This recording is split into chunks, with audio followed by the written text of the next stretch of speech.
And I think at that time, I said, look, Peter, we might get a Nobel with this.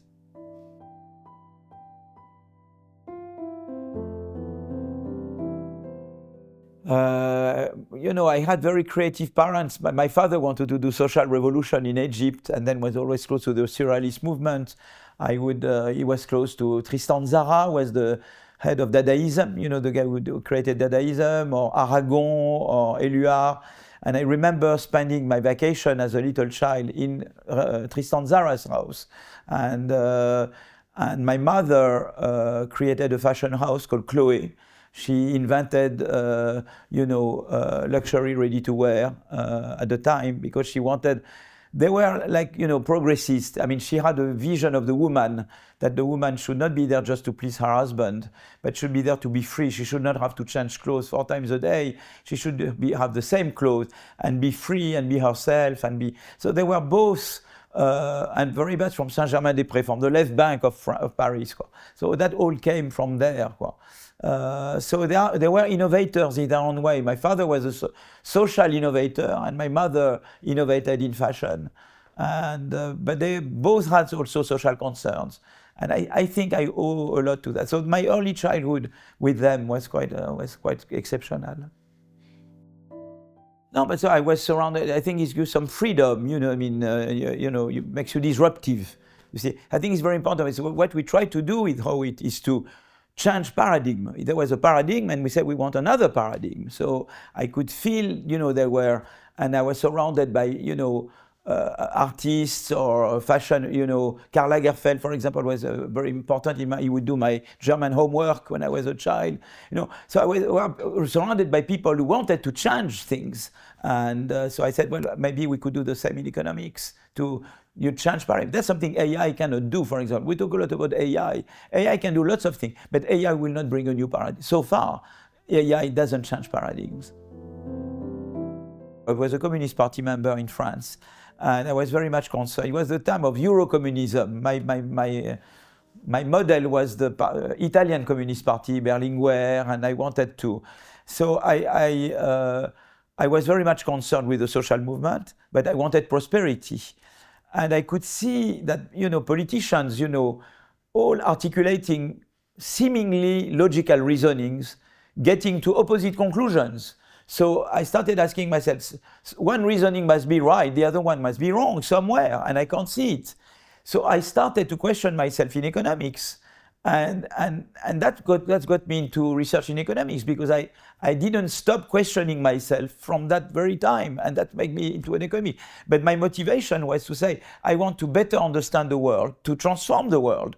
I want to build up a theory that would allow us to make the world a better place. And that's what we try to do with our growth theory. Now, our growth theory, hopefully, we have the Draghi report in Europe. It's very much inspired by our theory. We had this World Development Report on the middle income trap, very much based on our theory. We wanted to build a new glasses to look at the world, which is this new growth theory, to try and get populations out of poverty. Why do I believe in growth? Because growth is what takes you out of poverty. Why did poverty go, dwindled in China or in India? It's because of growth. They started to growth took off in those countries. And that's why I believe so much in growth and prosperity, but I want a shared prosperity. Oh, I had a French teacher. It's funny, he was not an economist. He was a teacher in French and Latin when I was in 10th grade. And he had a style, he had an enthusiasm, way of teaching, which I think I try to emulate. He would captivate us.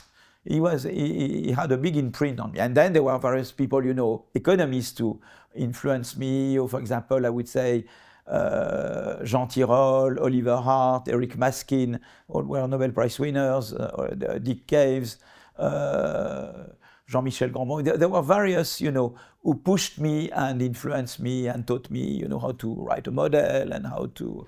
And of course, it was very important to meet with Peter Howitt, of course, because we teamed up. Without my meeting with Peter, nothing would have happened.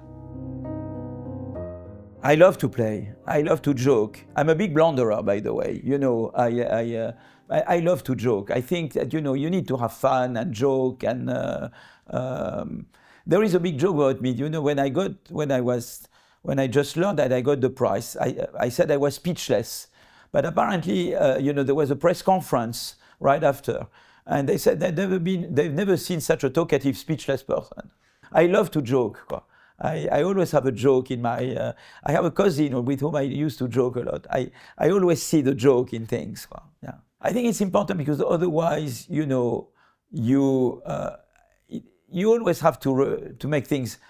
I mean, I take things very seriously at the same time, particularly the Nobel ceremony is something, a big deal, obviously. But I think it's important that you don't take yourself too seriously, I think. And also, humor helps you go through difficult situations as well. I think it helps, you know, there is a huge role for being humorous and seeing yourself with distance. Because otherwise, if you take yourself too seriously, you may go through huge ups and downs. And I think humor is what makes you, you know, voilà, it's a regulator, I believe.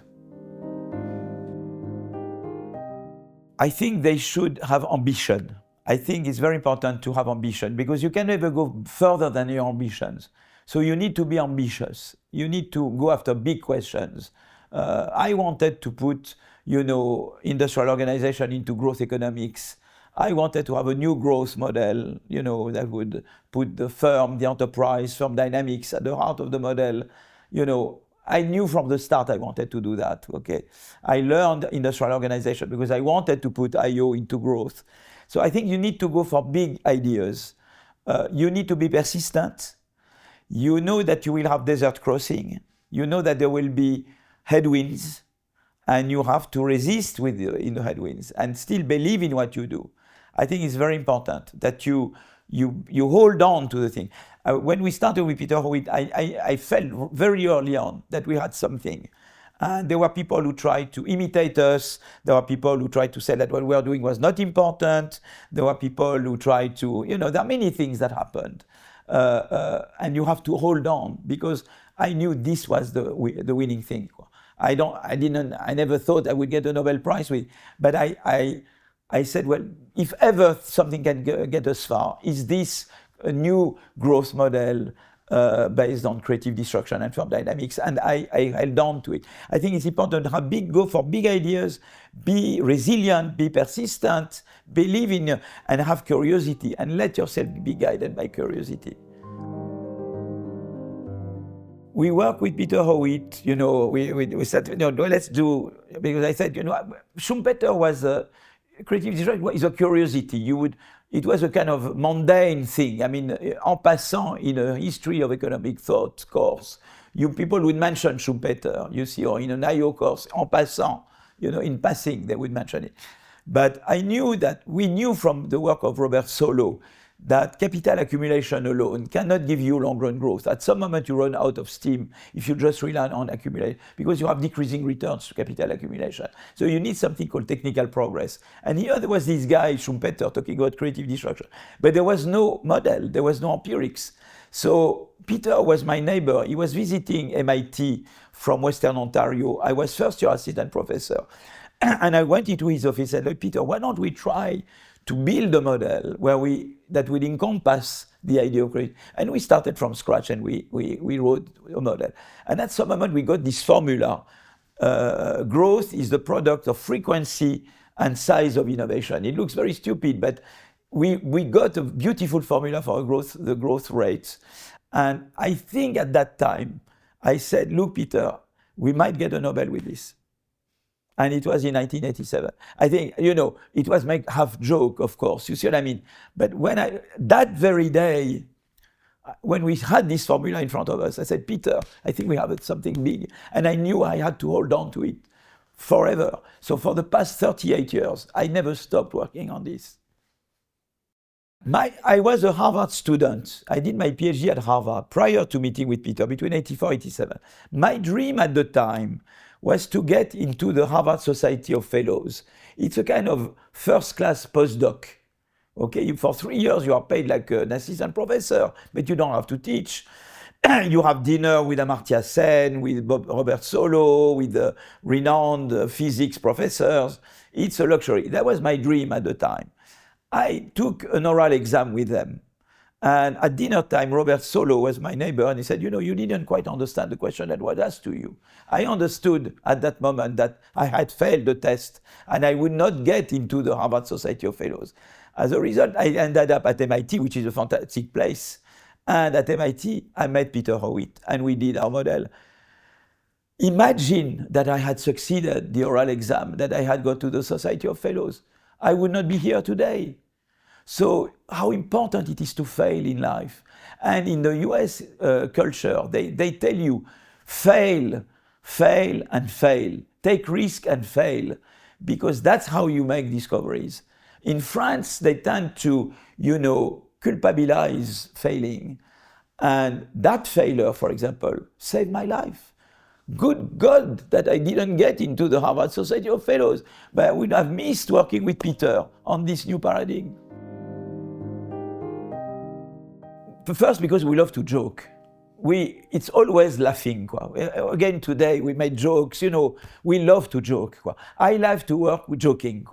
And there is a shared enthusiasm. Peter is a bit more, I'm overly optimistic. Peter is not a pessimist, but sometimes he calms me down, you see. So I'm a kind of exuberant. Peter is a bit more quiet. So we have, sometimes also I would tend to say, let's simplify the model. And it's good to simplify. Peter would be more courageous, saying, even if the model is complicated, let's keep working on the model. So we were complementary in those ways as well.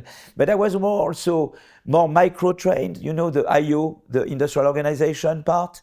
I was more into that. Peter was more of a macroeconomist.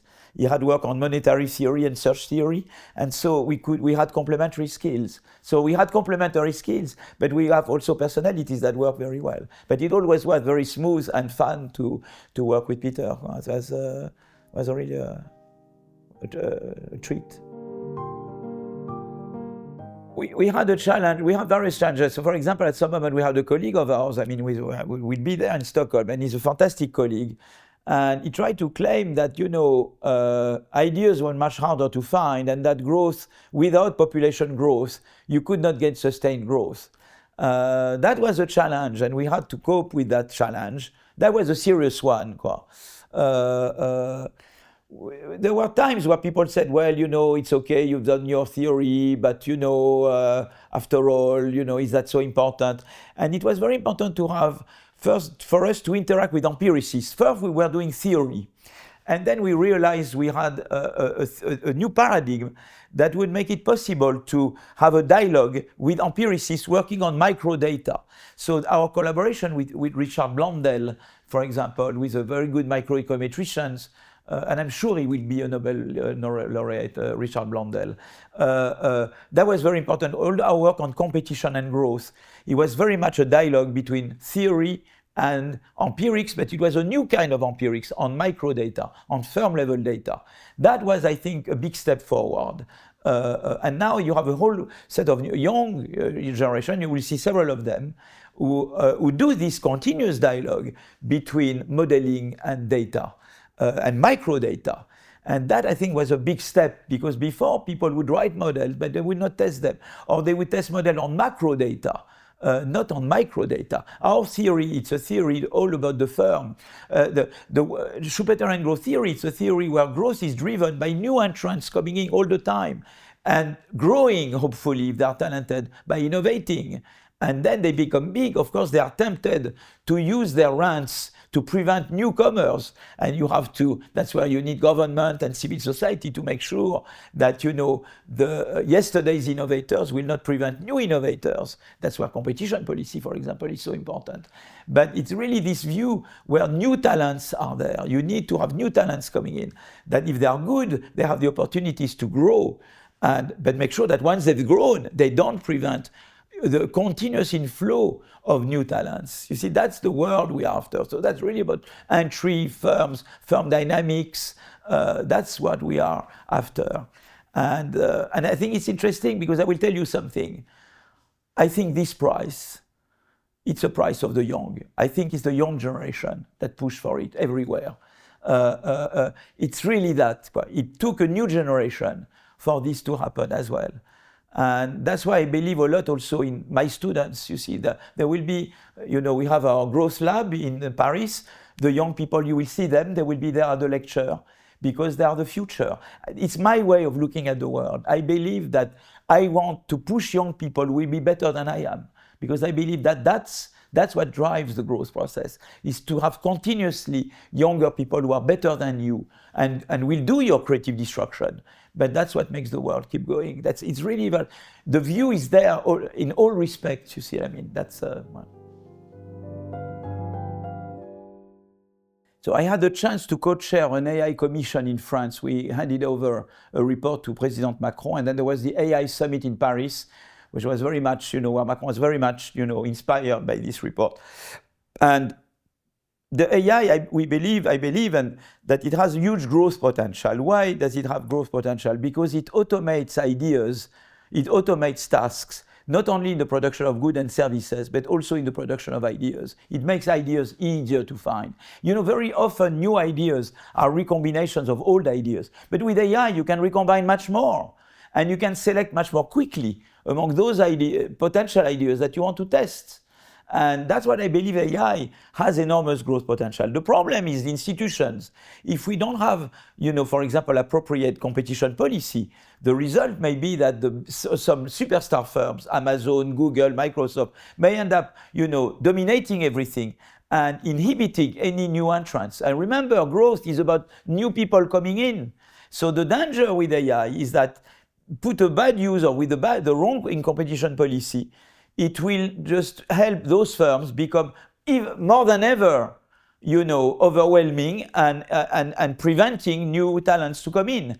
So I think it has a huge growth potential, but you need appropriate institutions, and in particular, appropriate competition policy. So open source, regulations, but not too many, because incumbent firms know how to deal with regulations, entrants don't. The Digital Market Act, to share data extended to the cloud, which is dominated by just few. We need a good competition policy. And on unemployment, it will destroy jobs, but it will create a lot of new jobs. Why? Because it creates many new ideas. And also firms that adopt AI become more productive, thus more competitive. So the world demand for their goods is much bigger, you see. So like any other previous revolutions, it will destroy jobs and create jobs. We need a good system. My model is the Danish flexicurity. I know in Sweden you have something close to it, okay?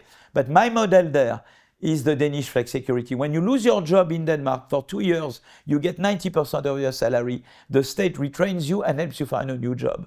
I think we should emulate. I think you are much closer to Denmark than we are in France. But I would really much push. So then we need good education, because at school you learn to learn. And you need school with manuals, with grades, dictations, calculus, where you learn by yourself. And so you learn to learn, and on top of the good education system, you need a good flexicurity system. So if we have good competition policy, good education, and good flexicurity, we can harness the power of AI. If we don't have those, then we can expect the worst from AI. So AI is like a crazy horse. It's like a, powerful horse. But if you don't guide the horse, you get to the wall. But if you guide the horse, you can go anywhere you want. And that's the way I see AI. I love movies. I was discussing, the head of the foundation, she's a big specialist. We discussed about Ingmar Bergman. For me, Bergman is the greatest of the greatest, of course. I've seen Steven Seal zillions of times, Fanny and Alexander, and, Persona. I am a big fan of Ingmar Bergman. I think everybody else is a is a dwarf compared to Bergman. So I'm passionate about movies. I love to read as well. I love about reading. That's what I'm very much. So I would say reading and movies are my passions. Yeah.